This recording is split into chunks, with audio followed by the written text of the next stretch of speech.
Hi Ananya, this is Nilufer from East FM. Hi, Nilofer. This is Ananya, and very nice to talk to you. Same here, same here. I'm looking forward to having a little chit chat. So I assume you are strongly very much involved in the Bengali community in Kenya, and I hear you are an author as well. So give us a little insight on the history of the Bengali community in Kenya.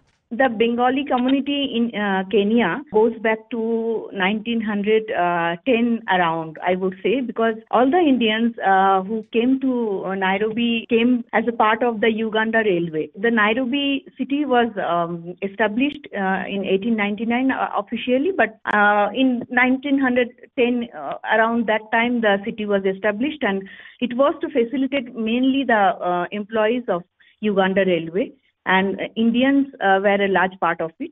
So even Bengalis came as a part of it, and as you know that in India also the Bengalis were one of the first communities who started learning English, and as a result, they started doing the clerical jobs. They became favorite to the British for doing the clerical job in their businesses.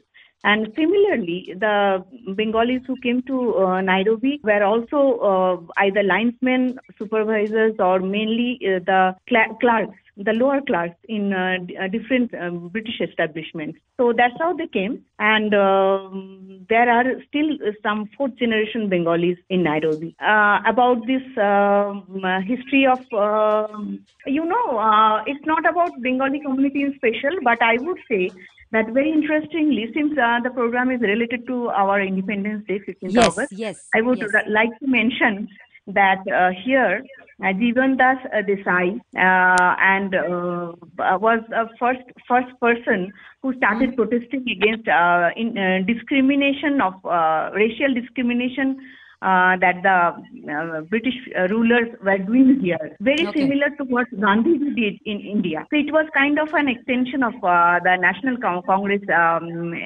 protest in India. So after that, it became a committee was created here also, and they started protesting against the racial discrimination. That's how it started. Okay, that's great. Would you like to give us a little insight on the book you're writing? What are you actually working on right now?